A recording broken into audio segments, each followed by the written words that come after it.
Hello बच्चों, स्वागत है आपका एक नई क्लास में। आज की क्लास में पढ़ने वाले हैं क्लास 10th मैथमेटिक्स के अंतर्गत जो आपका चैप्टर नंबर 5 है, जो आपका अध्याय 5 है समांतर श्रेणी।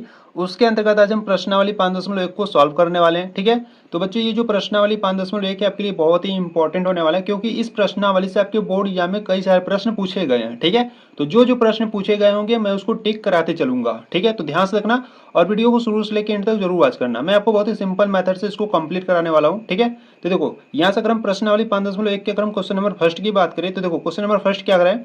क्वेश्चन नंबर फर्स्ट कराए कि निम्नलिखित स्थितियों में से किन स्थितियों में संबंध संख्याओं की सूची एपी है और क्यू है। ठीक है, एपी है तो क्यू है ये भी आपको बताना है। ठीक है, तो इसका देखो क्वेश्चन नंबर फर्स्ट की बात करें तो क्वेश्चन नंबर फर्स्ट यहाँ से आपको कराए प्रत्येक किलोमीटर के बाद का टैक्सी का किराया, जबकि प्रथम किलोमीटर के लिए किराया 15 रुपये है और प्रत्येक अतिरिक्त किलोमीटर के लिए किराया 8 रुपये है। ठीक है, यहाँ पर आपके पास कोई टैक्सी है। ठीक है, उसके जो प्रथम किलोमीटर का जो किराया है वो कितना है, 15 रुपये है। ठीक है, और देखो यहाँ से ध्यान से पढ़ना और यहाँ से कराएंगे प्रत्येक अतिरिक्त किलोमीटर के लिए जो किराया है वो 8 रुपये है। ठीक है, तो इंपॉर्टेंट है, ध्यान से रखना। मैं इसको बहुत ही सिंपल मेथड से बताने वाला हूँ। ठीक है, तो चलो सॉल्व करते हैं इसको।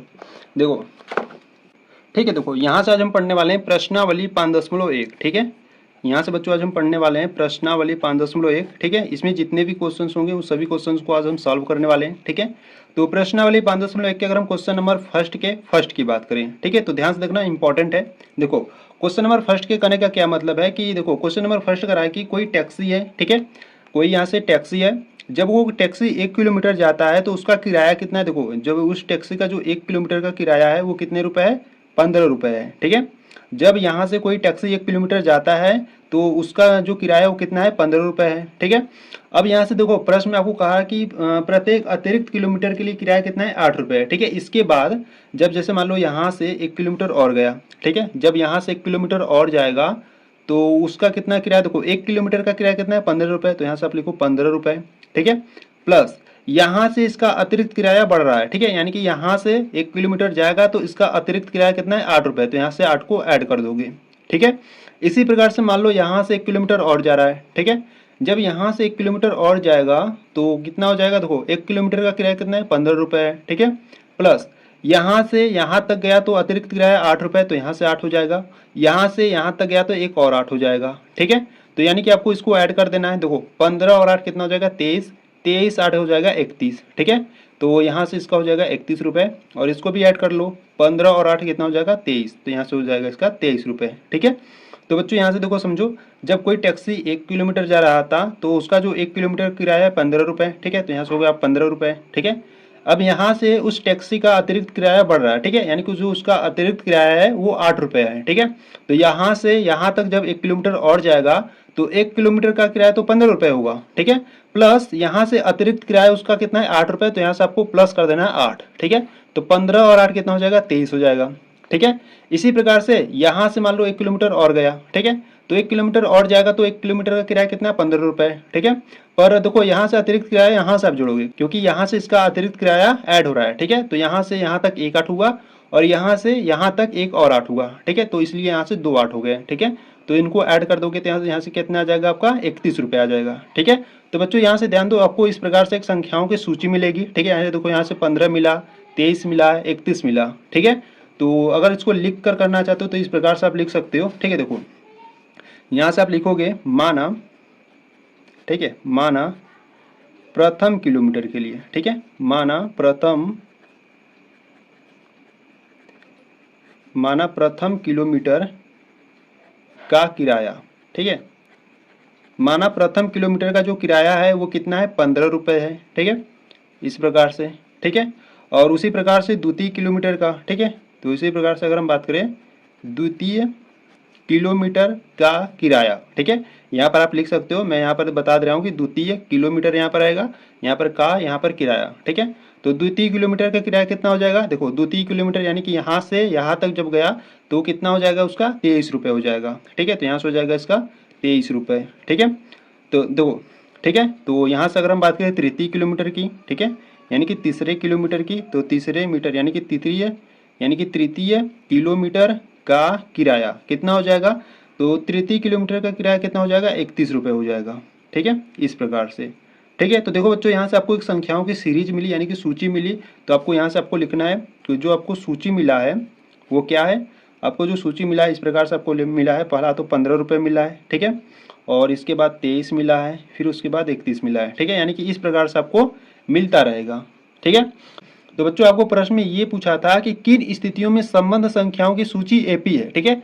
आपको ये बताना है कि क्या एक एपी है कि नहीं, ठीक है। तो एपी यानी कि समांतर श्रेणी है कि नहीं, इसको मालूम करने के लिए हम क्या करते हैं, सर्वांतर ज्ञात करते हैं। अगर सर्वांतर का मान समान रहेगा तो वो आपका एक समांतर श्रेणी होगा, ठीक है। तो यहाँ से हम क्या करेंगे, सर्वांतर यानी कि डी का मान ज्ञात करेंगे, ठीक है। तो डी इक्वल टू क्या होता है, A2 - A1 होता है, ठीक है। तो बच्चों देखो, यहाँ पर जो A2 का मान है वो क्या है, 23 है, ठीक है, माइनस A1 का मान क्या है, 15। तो 23 में से 15 जाएगा तो कितना बचेगा, 8 बचेगा, ठीक है। इसी प्रकार से एक और डी निकाल लेते हैं। तो इस बार क्या करते हैं, A3 में से A2 को घटाएंगे, ठीक है। तो देखो A3 का जो मान है वो 31 माइनस A2 का जो मान है वो 23 है, ठीक है। तो 31 में से 23 जाएगा तो 8 बचेगा, ठीक है। यहाँ पे देखो दोनों जो डी निकाले उसका जो मान है वो क्या है, सेम है, यानी कि जो सर्वांतर है वो क्या है, समान है, ठीक है। तो यहाँ से आपको लिख देना है कि जो आपका एपी बनेगा, ठीक है, यानी कि जो आपका एपी यानी कि जो समांतर श्रेणी की सूची बनेगी इस प्रकार से बनेगी, 15, 23, 31 और इसमें 8 और जोड़ोगे तो कितना हो जाएगा, 39, ठीक है। इस प्रकार से आपको एक समांतर श्रेणी की सूची बनेगी, ठीक है। तो आपको यहाँ से बता देना है, ठीक है। इसीलिए यह एक क्या है, एपी है, यानी कि समांतर श्रेणी है, ठीक है। इसीलिए यह एक एपी है, ठीक है। तो इस प्रकार से आपको क्वेश्चन नंबर फर्स्ट को सॉल्व करना था, ठीक है। तो बच्चों, अगर आपको इसमें कुछ भी डाउट है तो इसको एक बार फिर से देख लो, अच्छे तरीके से आप समझ जाओगे, ठीक है। तो यहाँ पर आपका जो क्वेश्चन नंबर फर्स्ट का फर्स्ट था वो आपका कंप्लीट हुआ, ठीक है। तो चलो क्वेश्चन नंबर सेकंड को देखते हैं। देखो यहाँ से अगर हम बात करें क्वेश्चन नंबर सेकंड की, ठीक है, देखो यहाँ से क्वेश्चन नंबर फर्स्ट करा है कि किसी बेलन यानी कि सिलेंडर में उपस्थित हवा की मात्रा जबकि वायु निकालने वाला पंप प्रत्येक बार बेलन की शेष हवा का 1/4 भाग बाहर निकाल देता है, ठीक है। तो आपके पास कोई बेलन है, ठीक है, उसमें क्या उपस्थित है, उसमें हवा उपस्थित है, यानी कि हवा की मात्रा है, अब कितना है वो नहीं मालूम है, ठीक है। तो हम वहां पर मान लेंगे जबकि वायु निकालने वाला पंप प्रत्येक बार में शेष हवा का 1/4 भाग बाहर निकाल रहा है, ठीक है। इसको ध्यान से पढ़ना। तो इसको चलो सॉल्व करते हैं, ठीक है। सिंपल मेथड से मैं आपको बताने वाला हूँ क्वेश्चन नंबर सेकंड को, ठीक है। तो ध्यान से देखना। देखो यहाँ से बच्चों अगर हम बात करें, ठीक है, देखो यहाँ से हम क्वेश्चन नंबर सेकंड को सॉल्व करने वाले हैं, ठीक है। क्वेश्चन नंबर सेकंड की बात करें तो क्वेश्चन नंबर सेकंड में आपको एक बेलन दिया है, ठीक है। देखो यहाँ से अगर हम बात करें, आपके पास कोई बेलन है, ठीक है, इस प्रकार से मान लो बेलन है, ठीक है। इस बेलन में आपके क्या उपस्थित है, इस बेलन में आपके हवा उपस्थित है, ठीक है। इसमें क्या उपस्थित है, हवा की मात्रा है, ठीक है। अब हवा की मात्रा कितनी है ये आपको नहीं मालूम है, ठीक है। तो इसमें जो बच्चों देखो हवा की मात्रा है उसको हम क्या मान लेंगे, 100 है, ठीक है। हवा की मात्रा कितनी है, 100 है। अब 100 है तो उसका जो इकाई होगा हम उसका इकाई किस में लेंगे, तो मान लेते हैं जो इसका इकाई है उसको, जो इसका जो इकाई होगा उसको हम मान लेते हैं आयतन में, ठीक है। जो हवा है वो उसका जो इकाई होगा वो कैसा होगा, आयतन में होगा, ठीक है। तो इस प्रकार से आपके पास एक सिलेंडर है, ठीक है। अब इस सिलेंडर में जो हवा की मात्रा है वो कितनी है, 100 है, ठीक है। इस प्रकार से हम मान लेते हैं, ठीक है। तो यहाँ से आप लिख लो, माना, ठीक है, माना बेलन में उपस्थित हवा की मात्रा, ठीक है, माना बेलन में उपस्थित हवा की मात्रा। तो जो हवा की मात्रा है उसको हम क्या मान लेते हैं, 100 है, ठीक है। अब 100 यानी कि जो इसका इकाई होगा वो क्या होगा, तो उसको हम मान लेते हैं आयतन है, ठीक है, यानी कि 100 आयतन है, इस प्रकार से हम मान लेते हैं, ठीक है। तो बच्चों देखो प्रश्न में आपको कहा था कि जबकि वायु निकालने वाला पंप प्रत्येक बार में बेलन की शेष हवा का 1/4 भाग बाहर निकालता है, ठीक है। तो अगर हम 100 में से इसका 1/4 भाग बाहर निकाले तो कितना बचेगा, देखो यहाँ से अगर हम बात करें, यहाँ से आप लिखोगे निकाली गई हवा, ठीक है, यानी कि इसमें से हम क्या करेंगे, इसका 1/4 भाग बाहर निकालेंगे, ठीक है। तो यहाँ से आपको लिखना है निकाली गई हवा, ठीक है। तो निकाली गई हवा की बात करें तो कितना हो जाएगा, देखो 100 का हम कितना निकालेंगे, 1/4 भाग, ठीक है। तो यहाँ से आप लिखो 100 का 1/4, ठीक है। तो यहाँ पे देखो का मतलब क्या होता है, गुणा होता है, ठीक है। तो यहाँ से आप लिखोगे 100 गुणे 1/4, ठीक है। तो इसको सॉल्व कर लो। तो यहाँ से जब इसको काटोगे 4 एकम 4, ठीक है, और यहाँ से कितना आ जाएगा, 25 चौका 100 होता है, ठीक है। तो यहाँ पर आ जाएगा आपका 25, ठीक है। तो यहाँ से जो निकाली गई हवा है कितनी बचेगी आपकी, 25 बचेगी, ठीक है। जब 100 का 1/4 भाग बाहर निकालोगे तो कितना बचेगा आपका, 25 बचेगा, ठीक है। यानी कि जो निकाली गई हवा है कितनी है, 25 है, ठीक है। तो यहाँ से अब बेलन में कितना हवा बचेगा, अगर 100 में से 25 निकाल लिए तो कितना बचेगा, 75। तो यहाँ से आपको लिख लेना है अब बेलन में बची हवा, ठीक है। अब बेलन में बची हवा, तो बेलन में बची हवा कितना होगा, पूरे में से यानी कि 100 में से आपने निकाले कितना, आपने निकाला 25, तो कितना बचेगा, 100 में से 25 जाएगा तो 75 बचेगा। ठीक है, यानी कि अभी बेलन में कितना हवा उपस्थित है, 75, मतलब कि 75 मात्रा भी उपस्थित है। ठीक है, यानी कि अगर हम 100 में से मान लो इस प्रकार से बेलन है, ठीक है, इस प्रकार से आपके पास बेलन है। ठीक है, अब इस बेलन में से बच्चों अगर हमने 100 में से अगर हमने 25 निकाल लिए तो कितना बचा, 75, यानी कि मान लो इस प्रकार से 75 भाग अभी इसमें बचा है हवा। ठीक है, तो अब हम क्या करेंगे, इस 75 में से, ठीक है, अब इस 75 का हम 1/4 भाग बाहर निकालेंगे। ठीक है, तो अब यहाँ से आप लिखोगे, क्या लिखोगे, निकाली गई हवा। ठीक है, अब निकाली गई हवा हम किस में से निकालेंगे, इस 75 वाले में से निकालेंगे। ठीक है, तो यहाँ से आप लिखोगे निकाली गई हवा, तो निकाली गई हवा, तो निकाली गई हवा 75 का 1/4। ठीक है, तो 75 का 1/4। ठीक है, तो इसको सॉल्व करते हैं, तो 75 का मतलब गुणा होता है, बट्टे में 1/4 हो जाएगा। ठीक है, बराबर में जब इसको सॉल्व करोगे तो 75/4 आ जाएगा। ठीक है, तो निकाली गई हवा कितना है, 75/4। ठीक है, जब 75 का आप 1/4 भाग बाहर निकाले तो जो निकला हवा कितना है, 75/4 है। ठीक है, तो अब 75 यानी कि पूरे में से इसको घटा दो। ठीक है, तो आपका वो शेष हवा बचे रहेगा। ठीक है, तो यानी कि यहाँ से आप लिखोगे अब बेलन में, ठीक है, अब बेलन में बची हवा। ठीक है, अब बेलन में बची हवा, अब कितना बचा रहेगा, आपने 75 में से इसका जब 1/4 भाग बाहर निकाले तो आपके पास निकाली गई हवा कितना है, 75/4 है। ठीक है, यानी कि 75 में से इतना आप घटा दोगे, यानी कि आप क्या करोगे, 75 में से जो निकाली गई हवा है 75/4 उसको घटा दोगे। ठीक है, तो यहाँ से आपके पास क्या निकलेगा, देखो इसको सॉल्व करते हैं, 75 गुणे 4 करोगे तो आपको कितना मिलेगा, 300 मिलेगा। ठीक है, -75 और सबके बटे 4 हो जाएगा, और इसको सॉल्व करते हैं, 300 में से 75 जाएगा तो कितना आ जाएगा, 225 और बट्टे में 4 है। ठीक है, यानी कि बेलन में जो शेष हवा बचा है कितना है, अब इतना है। ठीक है, 225/4 है। ठीक है, तो बच्चों यहाँ पे देखो आपको एक यहाँ से संख्याओं की सूची मिलेगी। देखो पहले तो 100 था। ठीक है, जब 100 का जब 1/4 भाग बाहर निकाले तो कितना बचा आपके पास, 75 बचा। ठीक है, यानी कि ये आपका A1 का मान है, ये आपका A2 का मान है। अब जब 75 का 1/4 भाग बाहर निकाले तो आपके पास कितना बचा, इतना बचा, यानी कि ये आपका A3 का मान है। ठीक है, तो यहाँ से आपको एक सूची बनेगी इस प्रकार से AP का। ठीक है, क्या बनेगा, पहले तो 100 था। ठीक है, जब 100 का 1/4 भाग बाहर निकाले हवा को तो कितना बचा, 75 बचा। ठीक है, अब 75 का 1/4 भाग बाहर निकाले तो आपके पास बचा 225/4 बचा। ठीक है, यानी कि इस प्रकार से जब 1/4 बाहर निकालते रहोगे तो आपको इस प्रकार से संख्याएं मिलती रहेंगी।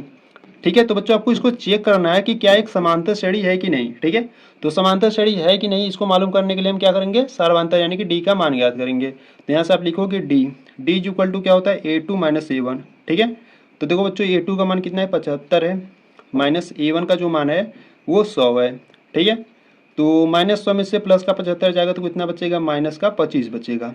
ठीक है, इसी प्रकार से एक और डी निकालेंगे। इस बार क्या करेंगे, A3 में से A2 को घटाएंगे, तो A3 का जो मान है वो है 225/4 है, माइनस A2 का मान है 75। ठीक है, तो इसको भी सॉल्व करते हैं, तो देखो 225 है। ठीक है, तो यहाँ से लिखेंगे 225 माइनस 4 गुणे 75, यानी कि जब 4 का गुणा 75 में करोगे तो कितना आ जाएगा आपका, 300 आ जाएगा। ठीक है, और सबके बट्टे 4 हो जाएगा। ठीक है, तो यहाँ से 300 में से 225 जाएगा तो कितना बचेगा, माइनस का 75 और बट्टे में 4। ठीक है, देखो जो पहला सारवांतर निकाले वो माइनस का 25 है, और जो सेकेंड वाला सारवांतर निकाले वो माइनस का 75/4 है। ठीक है, यानी कि यहाँ पे जो सारवांतर है वो क्या है, समान नहीं है। ठीक है, सारवांतर समान नहीं है, इसीलिए यह आपका क्या होगा, AP नहीं होगा। ठीक है, तो यहाँ से आपको लिख देना है, इसीलिए यह एक AP नहीं है।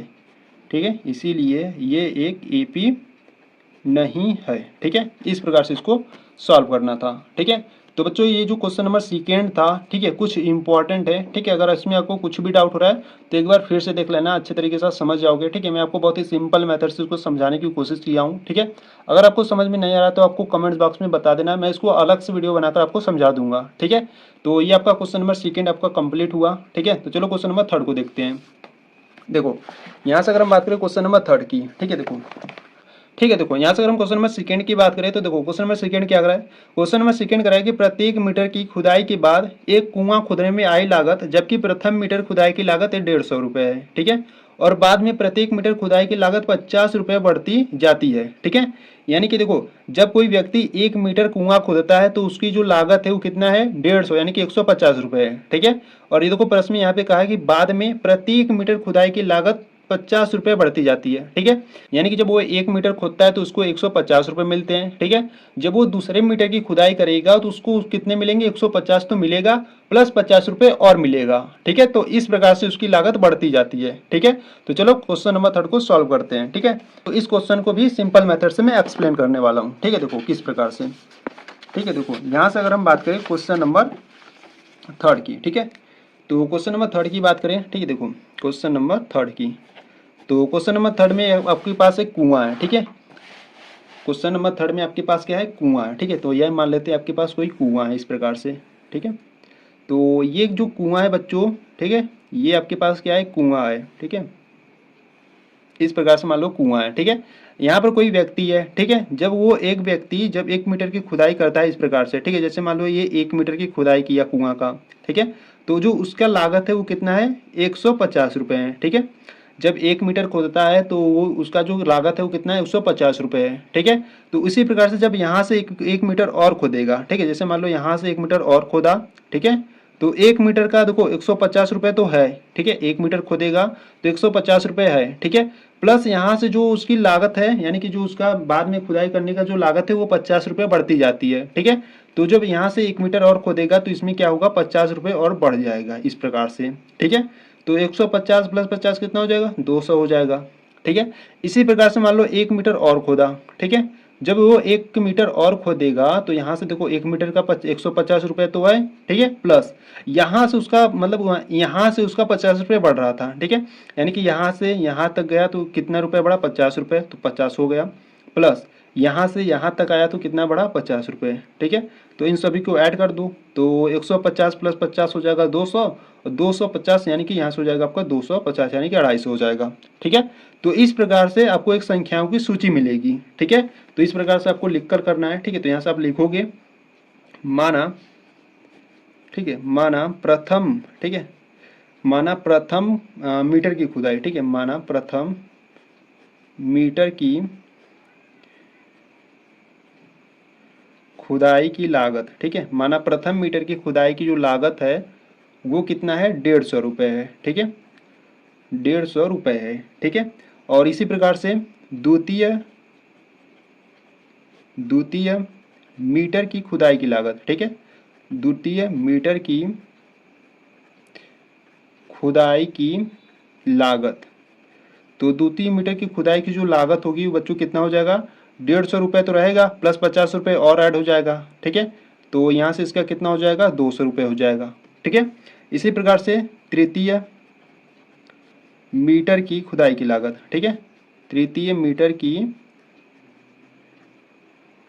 खुदाई की लागत, तो तृतीय मीटर की खुदाई की लागत कितनी हो जाएगी, तो देखो यहाँ से 150 रुपये तो रहेगा। ठीक है, तृतीय मीटर है यानी कि इसमें आपके 250 बढ़ेंगे इस प्रकार से। ठीक है, या आप इस प्रकार से भी कर सकते हो। देखो कैसे, पहले इसको सॉल्व कर लेते हैं। ठीक है, 150 प्लस 50 कितना हो जाएगा आपका 200 हो जाएगा। ठीक है, प्लस 50 यहाँ से हो जाएगा आपका 250 हो जाएगा। ठीक है, देखो ये आप इस प्रकार से कर सकते हो।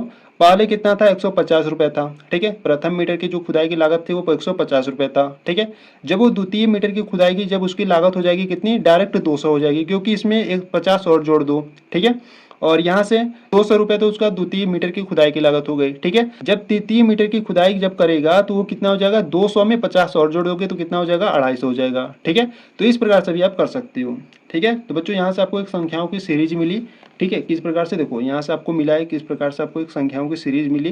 पहले तो 150 रुपये था। ठीक है, पहले जब मीटर की खुदाई की जो लागत था वो 150 रुपये था। ठीक है, और दूसरे मीटर की खुदाई की लागत इसमें 50 रुपये और जोड़ दो कितना हो जाएगा 200 हो जाएगा। 200 में 50 और जोड़ दोगे तो कितना हो जाएगा 250 हो जाएगा। ठीक है, तो यानी कि आपको इस प्रकार से एक संख्याओं की सूची मिलेगी। ठीक है, 50 रुपये और ऐड करते जाओगे तो इस प्रकार से आपको संख्याओं की सूची मिलेगी। ठीक है, तो बच्चों देखो इसको आपको चेक करके बताना है कि क्या एक समांतर श्रेणी है कि नहीं। ठीक है, तो समांतर श्रेणी है कि नहीं चेक करने के लिए हम क्या करते हैं सार्वधानिक ज्ञात करते हैं। ठीक है, यानी कि डी का मान, तो डी का मान क्या होता है डी इज इक्वल टू होता है A2 माइनस A1। ठीक है, तो यहाँ पे देखो A2 का जो मान है वो कितना है 200 है, माइनस A1 का मान कितना है 150 है। ठीक है, 200 में से 150 जाएगा तो कितना बचेगा, 150 बचेगा सिर्फ, ठीक है। और इसी प्रकार से ये कॉर्डी निकालते हैं। इस बार क्या करते हैं, A3 में से A2 को घटाएंगे, ठीक है। तो यहाँ पे A3 का जो मान है वो कितना है, 250 है, माइनस A2 का मान है 200। तो 250 में से 200 जाएगा तो 50 बचेगा, ठीक है। तो देखो यहाँ पे बच्चों जो D का मान है वो क्या है, समान है, ठीक है। ये भी 50 है, ये भी 50 है, ठीक है। जब D का मान समान होता है तो आपका एक समांतर श्रेणी होता है, ठीक है। तो यहाँ से आपको लिख देना है, अतः ये जो AP है वो आपका क्या है, एक समांतर श्रेणी है, ठीक है। तो यहाँ से आपको लिख देना है, अतः यह एक ठीक है AP है, ठीक है। अतः यह एक क्या है, AP है, ठीक है।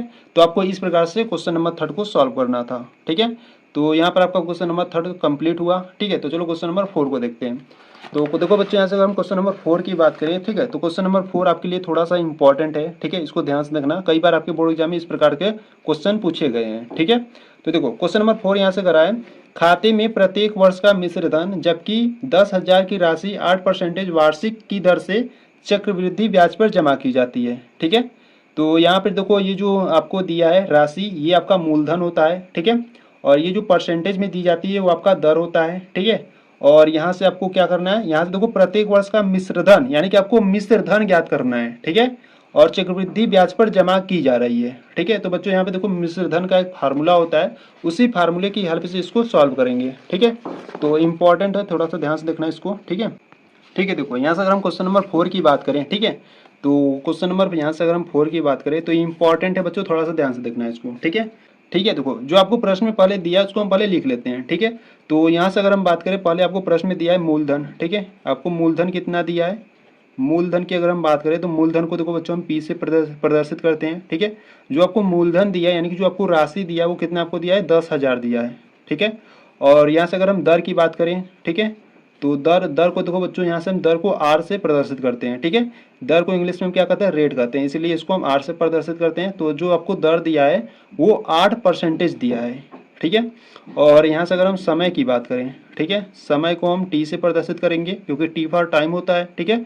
तो जो आपको समय दिया है वो आपको 1 वर्ष दिया है, ठीक है। इस प्रकार से आपको प्रश्न में दिया है, ठीक है। तो यहाँ से देखो आपको मिश्र धन आपको क्या करना है, ज्ञात करना है, ठीक है। आपको क्या ज्ञात करना है, मिश्र धन आपको ज्ञात करना है, ठीक है। तो देखो बच्चों यहाँ से अगर हम बात करें, मिश्र धन का एक फार्मूला होता है, ठीक है, इसको आप ध्यान रखोगे, ठीक है। यहाँ से अगर हम बात करें मिश्र धन की, ठीक है, देखो मिश्र धन का एक फार्मूला होता है, क्या होता है, मिश्र धन बराबर होता है, मिश्र धन बराबर होता है मूलधन, ठीक है। मिश्र धन बराबर होता है मूलधन ब्रैकेट में 1 प्लस दर बटे 100, ठीक है। और पावर पे कितना होता है, समय होता है, ठीक है। अगर हम इसको शॉर्ट फॉर्म में लिखना चाहें, ठीक है, अगर हम इसको शॉर्ट फॉर्म में लिखना चाहें तो आप इस प्रकार से लिख सकते हो, मिश्र धन, देखो किस प्रकार से, मिश्र धन बराबर मूलधन को हम किससे प्रदर्शित करते हैं, देखो मूलधन को हम P से प्रदर्शित करते हैं। तो यहाँ पे लिखो P ब्रैकेट में 1 प्लस दर को हम R से, तो यहाँ से हो गया R बट्टे में 100, और समय को हम T से, तो यहाँ से हो गया T, ठीक है। तो तो यहाँ से मिश्र धन का फार्मूला हो जाता है, मिश्र धन बराबर P ब्रैकेट में 1 प्लस R बट्टे 100 पावर पे T, ठीक है। तो ये होता है आपका मिश्र धन का फार्मूला होता है, ठीक है। तो यहाँ से देखो हम क्या करेंगे, पहले हम प्रथम वर्ष के लिए निकालेंगे मिश्र धन, ठीक है, फिर दूसरे वर्ष के लिए निकालेंगे, फिर इसी प्रकार तीसरे वर्ष के लिए मिश्र धन निकालेंगे, ठीक है। तो जो जो यहाँ से आपका मान निकलेगा वहाँ से आपको एक संख्याओं की सूची मिलेगी, और उस संख्याओं की सूची को आपको चेक कर बताना है कि समांतर श्रेणी है कि नहीं, ठीक है। तो यहाँ से अगर हम बात करें पहले वर्ष का मिश्र धन, यानी कि यहाँ से अगर हम बात करें 1 वर्ष का मिश्र धन, ठीक है, 1 वर्ष का मिश्र धन, ठीक है। तो 1 वर्ष के अगर हम मिश्र धन की बात करें तो देखो यहाँ से जो आपको P का मान दिया था, यानी कि जो मूलधन दिया था वो क्या दिया था आपको, 10,000, ठीक है। तो यहाँ से आप रखोगे 10,000, ठीक है, ब्रैकेट में 1 प्लस R का मान क्या था, R का मान आपका था 8, ठीक है, और बट्टे में 100। और समय देखो यहाँ पर आपको ध्यान देना है, जब आप 1 वर्ष के लिए निकालोगे तो आपको लिखना है 1, जब दूसरे वर्ष के लिए निकालोगे तो आप यहाँ पे लिखोगे 2, जब तीसरे वर्ष के लिए निकालोगे तो यहाँ पर आप लिखोगे 3, ठीक है। यानी कि इसमें बस आपका क्या होगा, समय चेंज होगा, ठीक है, यानी कि T का मान यहाँ पर बस आपका चेंज होगा, ठीक है। तो इसको सॉल्व करते हैं, देखो यहाँ से आपका 10,000 तो 10,000 हो जाएगा, ठीक है। और ब्रैकेट में 100 का गुणा 1 में करोगे तो 100 मिलेगा, प्लस 8 जोड़ दो तो कितना हो जाएगा, 108 हो जाएगा, और बट्टे में आपका 100 है, ठीक है। और पावर पे क्या, T का मान क्या है, 1 है, तो यहाँ से 1 हो जाएगा, ठीक है। तो देखो यहाँ से हम देखो 1 है, तो यहाँ से इसको सॉल्व करोगे तो 108/100 ही मिलेगा। ठीक है, तो यहाँ से देखो 1 2 शून्य यहाँ से कैंसिल आउट करते हैं, यहाँ से 2 शून्य। ठीक है, तो यहाँ से जब इसका मल्टीप्लाई करोगे, जब 100 का गुणा 108 में करोगे तो आपको कितना मिलेगा 108, और 2 शून्य को बढ़ा दोगे इस प्रकार से। ठीक है, यानी कि जो पहले वर्ष का मिश्र धन है वो कितना है 10,800 है। ठीक है, इसी प्रकार से हम क्या करेंगे दूसरे वर्ष का मिश्र धन ज्ञात करेंगे। ठीक है, तो यहाँ से आप लिखोगे दूसरे वर्ष का मिश्र धन। ठीक है, दूसरे वर्ष का मिश्र धन। तो दूसरे वर्ष के अगर हम मिश्र धन की बात करें तो देखो यहाँ पर P का मान कितना है 10,000 है। ठीक है, और ब्रैकेट में 1 प्लस यही आपका देखो सेम रहेगा। ठीक है, बस आपका क्या होगा चेंज, आपका समय चेंज होगा। यहाँ पर आप दूसरे वर्ष के लिए निकाल रहे हो तो यहाँ पर आपका क्या हो जाएगा 2 हो जाएगा। ठीक है, तो इसको सॉल्व कर लो। अब यहाँ से आपका है 10,000। ठीक है, और ब्रैकेट में 100 का गुणा 1 में 100 का गुणा 1 में करोगे तो 100 मिलेगा, प्लस 8 को ऐड कर दो तो 108 हो जाएगा, और बट्टे में कितना 100, और इसके पावर कितना है 2 है। ठीक है, तो यहाँ से देखो अगर हम बात करें तो 10,000। ठीक है, और इसको हम क्या करते हैं ओपन करते हैं। देखो 108 का स्क्वायर करना है। ठीक है, 108 को आपको क्या करना है स्क्वायर करना है। ठीक है, तो यहाँ से कर लेते हैं 108 गुणे 108। ठीक है, तो 8 64 की 4। ठीक है, हाथ में आया 6, और 8 का गुणा 0 में करोगे तो 0 मिलेगा, यानी कि 6 हासिल यहाँ पे कर दो, 8 एकम 8। ठीक है, 0 का मल्टीप्लाई करोगे तो 0 0 मिलेगा, 1 का करोगे तो आपको मिलेगा यहाँ से 8 मिलेगा, 0 मिलेगा 1 मिलेगा। ठीक है, यहाँ से 4 हो गया, यहाँ से 6 हो गया, 8 8 16 की 6 हाथ में आया 1, यहाँ से 1, यहाँ से 1। ठीक है, यानी कि जब 108 का स्क्वायर करोगे तो आपको मिलेगा 11,666। ठीक है, कितना मिला 11,664। ठीक है, सॉरी यहाँ पर कितना था 11,664 था। ठीक है, तो यहाँ पर हो गया, तो यहाँ पर आपका हो गया 11,664 बट्टे 100 का स्क्वायर करोगे तो कितना हो जाएगा देखो 100, और स्क्वायर करोगे तो 2 शून्य और बढ़ा दो। ठीक है, तो यहाँ से इसको देखो कैंसिल आउट करेंगे, यहाँ पर 1 2 3 4, और यहाँ पर 1 2 3 4। ठीक है, यहाँ पर आपके सभी संख्याएं कैंसिल आउट हो गए, यहाँ पर सिर्फ आपका बचा 11,664 बचा। ठीक है, तो यहाँ पर आपका 11,664 बचा दूसरे वर्ष का मिश्र धन। ठीक है, तो बच्चों यहाँ पर अब क्या करेंगे हम तीसरे वर्ष का मिश्र धन ज्ञात करेंगे। ठीक है, तो यहाँ से आप लिखोगे तीसरे वर्ष का मिश्र धन। ठीक है, तो यहाँ से अगर हम बात करें तीसरे वर्ष का मिश्र धन। ठीक है, तो देखो ये सब तो आपका सेम रहेगा, बस आपका समय चेंज हो जाएगा। ठीक है, यानी कि आपको इस प्रकार से लिख लो 10,000 ब्रैकेट में 1 प्लस 8/100। ठीक है, और यहाँ पे समय 3 है तो यहाँ पर आपका 3 हो जाएगा। ठीक है, तो अब इसको सॉल्व करते हैं। यहाँ से हो जाएगा आपका 10,000, और ब्रैकेट में 100 का मल्टीप्लाई 1 में करोगे तो आपको 100 मिलेगा, प्लस 8 और बट्टे में 100। ठीक है, इसका क्यूब है। ठीक है, तो यहाँ से देखो यहाँ से आपका हो गया 10,000। ठीक है, ब्रैकेट में इसको ऐड करोगे तो आपको 108/100 मिलेगा, इसका क्या है क्यूब है। ठीक है, तो यहाँ से अगर हम बात करें तो देखो यहाँ से हो गया आपका 10,000 ब्रैकेट में। अब 108 का क्यूब कितना होगा। ठीक है, देखो अब 108 का गुणा आपको 3 बार करना होगा। ठीक है, तो देखो बच्चों यहाँ पर हम 2 बार कर चुके हैं। ठीक है, 2 बार करने पर हमारा कितना आया था 11,664 आया था। ठीक है, अगर हम इसी में 108 का गुणा फिर से कर दे तो 3 बार हो जाएगा। ठीक है, यानी कि देखो आपके पास क्या था 11,664 था। ठीक है, इसमें हम क्या करते हैं 108 का गुणा फिर से कर देते हैं। ठीक है, तो यहाँ से गुणा कर लो, 8 चौका 32 की 2 3 आया। ठीक है, 8 छंग 48, 3 51 की 1, हाथ में आया 5, और 8 छंग 48। ठीक है, 48 और 5 कितना हो जाएगा आपका 48, और 5 हो जाएगा आपका 53, यानी कि 3। ठीक है, फिर 5 आया हाथ में, तो 8 एकम 8, 8 5 13। ठीक है, 8 एकम 8, 8 एक 9। ठीक है, और यहाँ से जब 0 का करोगे तो 0 0 0 0 0 मिलेगा, 1 का करोगे तो आपको यहाँ से मिलेगा 4 मिलेगा, 6 मिलेगा, 6 मिलेगा, 1 मिलेगा, 1 मिलेगा। ठीक है, अब इसको क्या करो जोड़ लो। ठीक है, यहाँ से आपको मिला 2। ठीक है, 1 4 और 3 हो जाएगा 7, यहाँ से 3 और 6 हो जाएगा 9। ठीक है, 9 6 15 की 5। ठीक है, हाथ में आया 1, यहाँ से आपका 2, और यहाँ से आपका 1। ठीक है, यहाँ से आपका कितना आ गया, यहाँ से आपका आ गया 125 97 12। ठीक है, कितना आ गया 125 97 12। ठीक है, 108 का गुणा जब आप 3 बार किए तो कितना आ गया आपके पास 125। ठीक है, 97 12 आ गया। ठीक है, और बट्टे में 100 का जब आप क्यूब करोगे तो आपको कितना मिलेगा, देखो 100 क्यूब है यानी कि 6 जीरो होंगे, यानी कि 2 3 4 5 6। ठीक है, अब इसको सॉल्व कर लो। देखो यहाँ से अगर हम बात करें 1 2 3 4, यहाँ से देखो 1 2 3 4, ठीक है, यानी कि यहाँ पे बट्टे में अभी 100 बच रहा है, ठीक है। अब बट्टे में 100 बच रहा है यानी कि यहाँ से हम दशमलव लगा सकते हैं, ठीक है। यहाँ पे देखो 1 2 शून्य है, तो यानी कि यहाँ पर हम 2 अंक बाद दशमलव लगा सकते हैं, ठीक है। यानी कि इसको हम यानी कि आप इसको आप लिख सकते हो 125, ठीक है, 97.12, ठीक है, यानी कि 1 2, ठीक है। देखो यहाँ पर बट्टे में 100 है, 2 जीरो है, तो यहाँ पर हम क्या करेंगे 2 अंक बाद दशमलव लगाएंगे, ठीक है। तो यहाँ से आपका हो गया 12,597.112, ठीक है। तो इस प्रकार से आपका तृतीय वर्ष का जो मिश्रधन था वो कितना हो गया 12,597.12 हो गया, ठीक है। तो इसी प्रकार से आपको एक संख्याओं की सूची मिली। देखो जब आप पहले वर्ष का मिश्रधन निकाले तो आपके पास मिला 10,800, ठीक है। जब दूसरे वर्ष का मिश्रधन निकाले तो वो आपको मिला, आपको यहाँ से 11,664 मिला, ठीक है। और जब तीसरे वर्ष का मिश्रधन निकाले तो आपके पास मिला 12,597.12 मिला, ठीक है। तो इस प्रकार से आपको एक श्रेणी मिला, ठीक है। तो इसको क्या करते हैं, इस प्रकार से लिखते हैं। देखो इस प्रकार से आपको मिला, पहले आपको मिला 10,800 मिला, ठीक है। इसके बाद जब दूसरे वर्ष का मिश्रधन निकाले तो आपको मिला 11,664 मिला, और तीसरे वर्ष का निकाले तो आपको मिला 12,597, ठीक है, पॉइंट का 1 2 मिला, ठीक है। तो इस प्रकार से आपको मिलता जाएगा जितने वर्ष का आप निकालोगे, ठीक है। तो बच्चों इसको देखो, अब इसको आपको चेक करना है कि क्या एक समांतर श्रेणी है कि नहीं, ठीक है। तो समांतर श्रेणी है कि नहीं चेक करने के लिए हम क्या करेंगे, सार्वंतर ज्ञात करेंगे, ठीक है। तो यहाँ से अगर हम डी का मान ज्ञात करें, देखो डी इक्वल टू क्या होता है, A2 - A1 होता है, ठीक है। तो यहाँ से देखो A2 का जो मान है वो कितना है 11,664 है, माइनस A1 का मान है 10,800 है, ठीक है। तो 11,664 में से 10,800 जाएगा तो कितना बचेगा, सीधे से आपका 864 बचेगा, ठीक है।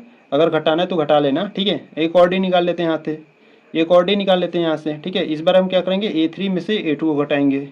A3 का जो मान है वो कितना है 12,597.12 है, माइनस का A2 का जो मान है वो है 11,664 है, ठीक है। इस देखो 12,597.12 में से इतना घटाओगे तो आपके पास बचेगा 933.12 बचेगा, ठीक है। अगर घटाना चाहते हो तो इस प्रकार से आप घटा सकते हो। देखो कैसे, यहाँ आपके पास इतना है, ठीक है, और इतना आपको घटाना है, ठीक है। तो इतना घटाने तो यहाँ से आपको लिख लो 11,664, पॉइंट में 0 0 रख लो, ठीक है। अब इसमें से क्या करो, घटा दो, ठीक है। तो 2 में से 0 जाएगा तो 2 बचेगा, ठीक है। 1 में से 0 जाएगा तो 1 बचेगा, पॉइंट है तो पॉइंट लगा लो। 7 में से 4 जाएगा तो 3 बचेगा, 9 में से 6 जाएगा तो 3 बचेगा, ठीक है। और यहाँ से देखो 5 है, ठीक है, यानी कि हासिल लगा तो 15 हो जाएगा। 15 में से 6 जाए तो कितना बचेगा, 9 बचेगा। और यहाँ पर 11 हो जाएगा तो 11 में से 11 जाएगा तो 0, यानी कि यहाँ से आपका बच्चा 933.12 बचा, ठीक है। तो देखो बच्चों यहाँ पे जो पहला डे निकाले थे वो आपका 864 था, और जो सेकेंड वाला डे निकाले थे वो आपका 933.12 है, ठीक है। यानी कि यहाँ पे जो डी का मान है वो क्या है, समान नहीं है। जब डी का मान समान नहीं तो ये आपका एक समांतर श्रेणी नहीं होगा, ठीक है। तो यहाँ से आपको लिख देना है चूंकि यह एक समांतर श्रेणी नहीं है, यानी कि यह एक AP नहीं है, ठीक है, यह एक AP नहीं है, ठीक है। तो इस प्रकार से आपको क्वेश्चन नंबर 4 को सॉल्व करना था, ठीक है। तो अगर बच्चों इसमें आपको कुछ भी डाउट है तो इसको एक बार फिर से देख लेना, ठीक है। वीडियो को बैक कर इसको एक बार फिर से देख लेना, अच्छे तरीके से आप समझ जाओगे, ठीक है। तो ये क्वेश्चन नंबर 4 आपके लिए थोड़ा सा इंपॉर्टेंट था, ठीक है। तो इसको एक बार फिर से देख लेना, ठीक है, ठीक है। तो ये जो आपका क्वेश्चन नंबर 4 था थोड़ा सा इंपॉर्टेंट है, ठीक है। अगर आपको कुछ भी डाउट होगा तो एक बार इसको फिर से एक बार देख लेना, ठीक है। तो यहाँ से आपको क्वेश्चन नंबर 4 को एक बार फिर से देख लो, ठीक है। देखो यहाँ से इस प्रकार से है, ठीक है। अगर स्क्रीनशॉट लेना चाहते हो तो स्क्रीनशॉट अभी आप ले सकते हो, ठीक है। तो यहाँ से जो आपका प्रश्नावली जो 5.1 का फर्स्ट था उसमें, जिसमें आपके कितने क्वेश्चन थे, आपके 4 प्रश्न थे, ठीक है। देखो प्रश्नावली 5.1 का जो क्वेश्चन नंबर फर्स्ट था इसमें आपके पूरे कितने प्रश्न थे, 4 प्रश्न थे, ठीक है। वो आपका कंप्लीट हुआ, ठीक है। तो बच्चों ये जो क्वेश्चन नंबर सेकेंड, थर्ड और फोर्थ है इसको हम क्या करेंगे, नेक्स्ट वीडियो में सॉल्व करेंगे, ठीक है। क्योंकि ये वीडियो जो होगी काफ़ी लंबी वीडियो बन जाएगी, ठीक है। अगर हम question number second, third, fourth को सॉल्व करेंगे तो काफ़ी लंबी वीडियो हो जाएगी, जो कि आप पढ़ते पढ़ते बोर हो जाओगे, ठीक है। इसलिए हम क्या करेंगे, क्वेश्चन नंबर 2, 3, 4 को हम नेक्स्ट वीडियो से सॉल्व करने वाले हैं, ठीक है। तो अगर आप प्रश्नावली 5.1 की पार्ट 2 वीडियो को देखना चाहते हो तो आपको प्लेलिस्ट को चेकआउट कर लेना है, ठीक है। ये आपका प्रश्नावली 5.1 का पार्ट 1 वीडियो है, ठीक है। अगर पार्ट 2 को देखना चाहते हो तो आपको प्लेलिस्ट को चेकआउट कर लेना है, ठीक है। प्लेलिस्ट में सभी वीडियोस चैप्टर वाइज अपलोडेड है, ठीक है। वहां पर जाकर उन सभी वीडियो को देखकर अपनी कंप्लीट तैयारी कर सकते हो, ठीक है। तो बच्चों एक बार प्लेलिस्ट को जरूर चेकआउट कर लेना, ठीक है। तो अगर आपको ये वीडियो अच्छी लगी तो वीडियो को लाइक कर देना, चैनल पर नए तो चैनल को सब्सक्राइब कर देना, ठीक है। चलो बच्चों मिलते हैं नेक्स्ट वीडियो में, तब तक के लिए जय हिंद, जय भारत।